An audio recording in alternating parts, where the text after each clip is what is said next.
Hello and welcome to the Catalyst Church podcast. Catalyst Church exists to be a healthy church within walking distance of C&U that helps people everywhere marvel at Christ in all of life. Part of marveling at Christ is rejoicing in Christ, and that's what we want to help you do through this podcast. My name is Jeff Mingy. I'm here with Zach Dabrowski, and today we are talking about the Magi in the Christmas story, or the wise men. If you have a nativity set for your home, you've probably seen these three wise men, wooden characters as they are in our nativity set, sort of standing around the periphery looking on as outsiders looking in. Even though they weren't present on the night of Jesus' birth, they're still an important part of the Christmas story. So we're going to ask some questions today. What role do they play in the Christmas story? Who are they? Why were they looking for Jesus? Matthew says they followed a star, but how did they know to look for it? So we're going to ask some questions about these characters in the Christmas story. Now, Zach, when we come across characters in the Bible, what are some things that we should look for? How should we approach, especially Magi, these secondary characters? I'm reminded of an Old Testament scholar who said the characters in the Old Testament are not models for morality; they are mirrors for identity. So when we read the story of David and we think, okay, David conquered Goliath, that's not a model for morality that I'm intended to imitate as much as a mirror for identity, in which I find my own faults in David's story. So when you think about some of the characters in the Bible, how do you approach them to think well? Yeah, so I think especially with the Magi, who really only show up for maybe 12 verses in Matthew, sometimes you have a character like Peter who he develops throughout the gospel story, and you kind of see how he changes. Whereas the Magi, they're pretty kind of standard. They're looking for Jesus, they find Jesus, and then they go home. And so I think when we see characters show up like that, and they're really only there for a short time, kind of like what you were saying, they're in the story for a reason. And it's not just, so we can have the cool tagline, right? Wise men still seek Jesus. Okay, Great cool. Bumper sticker. Yes, Great. Absolutely. And true. Yeah. But they're here to show us something. They function in the story in a specific way. And so I think kind of looking past, okay, exactly who are they? But what are they here for? And what do we see when we look at the Christmas story? And the Magi are part of the Christmas story, even though they showed up 2 years later, or about 2 years later. Why is that in there? Yep, so we're going to ask some of those questions and wrestle with them. So let's overview or summarize the story. In Matthew chapter 2, Jesus is born in Bethlehem in Judea in the days of Herod the king. And behold, wise men from the east came to Jerusalem. Matthew writes in Matthew chapter 2, verse 1. So they travel following a star that leads them from the east. They arrive in Jerusalem seeking the king of the Jews. Herod, the antagonist of the story. We'll talk about him in a future episode. But he's disturbed. He calls them into his palace to find out when the star appeared and to sort of manipulate them into helping him find Jesus. Actually, there's no sort of about it. That's flat out what he's doing. After visiting Herod, they see the star again, and this leads them to the Christ child. After visiting Jesus and giving him their gifts, they're warned in a dream to not return to Herod. It's a whopping 12 verses, right? So that's what we know. That's kind of the story that we're looking at. So Zach, who are the Magi? What are they? Where did they come from? Are these the three kings from the Orient? Who are we dealing with here? As a kid, when you hear Christmas hymns or songs, I think sometimes you just kind of memorize the sounds and not necessarily the words, especially when you're young.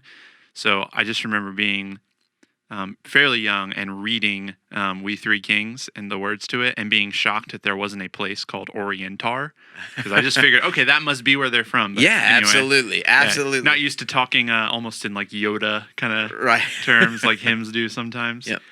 So scriptures like Isaiah chapter 60, verse 3, and Psalm 68, as well as 72, kind of imply that the Messiah would be worshipped by kings, but most commentators and scholars agree that the wise men were actually pagan wise men or magicians. You even see them in Daniel's day where Nebuchadnezzar is having disturbing dreams, and he calls all the wise men to him, and they can't interpret the dream, but it's implied that it's a spiritual element for them, whereas Daniel hears from the Lord. So he actually becomes in charge of all the Magi. So it's interesting. They were probably Zoroastrian, which basically believed in this cosmic battle between good and evil. But part of that was they studied astrology as part of their religious practices. They probably heard about Jewish prophecies through neighbors. Some people think that you can even trace where the sort of magician kind of lineage, I guess, came all the way back from Numbers with Balaam, which he's riding a donkey and the donkey talks to him. So there's the kind of the part that you'll remember. But as Balaam is contracted essentially to curse Israel, every time he tries to do that, instead he speaks a prophecy or a word from God about Israel prospering. And one of those things is a star will come out of Bethlehem. Just this little interesting preview. So they probably heard about the Jewish prophecies through neighbors, or maybe even, through Daniel when he was in charge of the Magi. So that's where they come from. So there are a few things that we don't know about these Magi, right? We don't actually know how many there were, right? So although we three kings, right, from Orient, which, as you just pointed out, is not a place, by the place, Orient, not a place, but we don't know how many there were. We don't know their names. Tradition tells us that what their names might have been, but we don't have that recorded. So it's more important to not look at what we don't know, but to look at what we do know. So let's ask another question. Why were they looking for Jesus? Did they really follow a star? So we see, I think even this year, some people who are watching the stars have noted that I think it's Jupiter and Saturn are supposed to align, and so the Christmas star will be visible.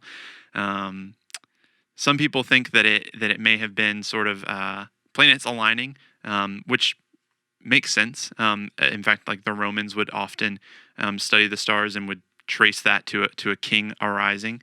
But what it tells us is that they followed the star east from their home, but it led them to Jerusalem, not to Bethlehem. So it may have just simply appeared in the east, and they were going to go that direction, and they kept going. But Jeff, you mentioned another maybe theory or idea that's been really popularized. Yeah, there's an article on the Gospel Coalition by the title, "Was the Star of Bethlehem a Comet?" And in this article, there's an interview with the author of a book that claims yes, it was a comet, and there are scientific reasons to believe this and to kind of think through this as an issue that matters. And the author would claim that it matters because it builds the credibility of Matthew as a gospel writer. It builds not only Matthew's credibility, but it bridges the gap between faith and science. So this author says these things matter, and we ought to think well about it. He says that we don't have many details about the star in Matthew's gospel, but the details that we do have seem to suggest that it is a comet. And not only that, but the author goes on to say a certain type of comet, which would have had all of the attributes that Matthew points to. In reality, though, we don't know. We ought to think through these things to a certain degree and give them a certain amount of mental and perhaps emotional energy, and then we should move on. Right? It is not the point of the story. God guided them. We are struck by that fundamental and foundational truth. God guided them, these stargazers from the east, and God guided them. We find that as they met Christ, they rejoiced exceedingly with great joy. That's one of my favorite phrases in the whole Christmas story. It's this, in the Greek, it's just this sort of conglomeration of joy. Matthew says it, and they say it in whichever way they could. So let's move on to another question. When did the Magi actually arrive? If they arrived later, why does Matthew include the event in Jesus' birth story? What are we supposed to take away from some of this? So we mentioned how the wise men were pagan, basically kind of magicians, or they're watching the stars. They're kind of trying to understand. They're more than likely not worshiping Yahweh, and yet, like we concluded, right? Whether it was a star or a comet, the planets aligning, or something else, God guided them. He called them to come worship Jesus, and they listened. They responded. But it probably took some time from wherever they came from in the East, because they arrive within 2 years of Jesus' birth. The unfortunate reason we know that is because they talk to Herod. He finds out when the star appeared, and then promptly, as soon as the Magi don't return to him, decides, well, the only solution is to kill all of the babies that are under the age of 2, which is sort of a dark part of the Christmas story that we're going to talk about a little bit more in length in a later episode. But for now, what we see is they showed up kind of late to Christmas. Right. They were coming from upwards of 1,000 miles away, based on which scholars you read. So it makes sense that it would take them a while, and they were driven somehow by Balaam's oracle. This is what Balaam says in Numbers chapter 24, verse 17. I see him, but not now. I behold him, but not near. A star shall come out of Jacob, and a scepter shall rise out of Israel. So somewhere along the line, these Magi had heard this prophecy, had been told enough of the clues that they would travel from the east and come to Jerusalem and say, where is he who has been born King of the Jews? For we saw his star when it rose, and we've come to worship him. So, they did show up late, right? They weren't there on time, which I would imagine there are some dads that know that, understand that, but they're driven by this reality, and man, there's just so much of their character that we don't know. Mm-hmm. We're just left sort of to the imagination. But one of the principles that we can take away from this is that the nations are coming to worship Jesus. This is not just God keeping his promises to Israel, although he is doing that. This is God keeping his promises to Israel, and as a result, the nations coming to worship. I think of the prayer that Solomon prayed over the temple when the temple was dedicated in 2 Samuel, where he says, let the nations see your glory through your covenant love for your people. In the same way, these Magi from the east coming to worship Jesus remind us that the nations are coming to worship Jesus. Matthew includes this detail to indicate that Jesus is the hope of every nation. And so we long for the day in Revelation when those closing chapters, when the nations come and bring their gifts to him. So, what was their relationship, or the lack thereof, with God like? When we think of these Magi, you mentioned earlier, they probably weren't worshiping Yahweh. I agree. So what was their relationship with God like? Where were they at on their spiritual journey? So the fact that they are still Magi implies that they are pagans, but they probably had some sort of superstition, at least. Like, okay, there's something going on here. We see a star. It leads us to Jerusalem. We meet Herod. He doesn't know where the King of the Jews is. That's interesting. And then they leave Herod, and suddenly they see the star again, and they're overcome with joy. They're like, okay, now we know where to go. So it's clear that maybe they were simply following superstition, but God is sort of guiding them even in that. We talked about how they might trace back some of their, I don't even know, like a lineage, magician heritage, yeah. all the way back to Balaam or Daniel. And so they probably had some indication, okay, the God of Israel and his strength. But at the same time, they're recognizing that Jesus is the King of the Jews. And yet they're coming to worship him. And I think that's just interesting where you see Herod, who should be overjoyed, instead is rather threatened by the fact, wait a minute, the king of the Jews has been born? Well, I thought that was me. Yeah. And we're going to dig into Herod in this next episode. So, listener, I would encourage you to hang on and listen to that one as well. And so we've got these magi that are driven by, Zach, you used the word superstition a few times. I don't know if they were superstitious or just a little stitious, to borrow a phrase. But in all reality, I mean, you think about it, they took this seriously enough to say, we're going to travel at great, I would imagine, cost to themselves. We see in the gifts that they bring that they took Jesus seriously. Their gifts show us that they they put some money and some resources and some energy into those acts and presentations of worship. So we see these wise men seeking Jesus, and we realize that no one is too far from God's grasp. Right? Even with limited spiritual light, God can still call anyone out of darkness. It also shows us that if anyone truly seeks Jesus, they will find him.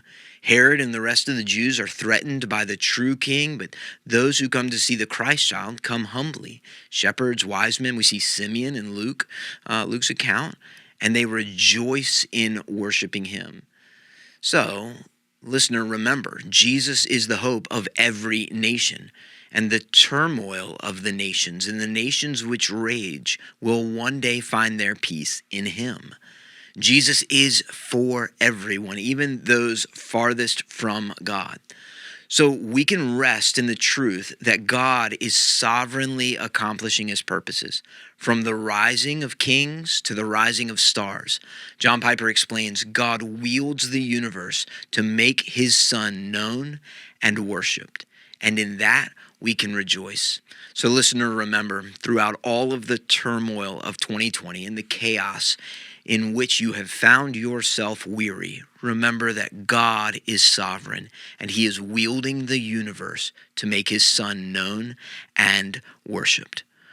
Well, if this podcast has been helpful or encouraging to you, please take a moment and give it a 5-star rating or review on your platform. Share it with a friend or family member. But our prayer and our hope is that this podcast would cause you and help you to rejoice in Christ this Christmas season. We hope that you'll join us next time when we talk about Herod on the Catalyst Church podcast.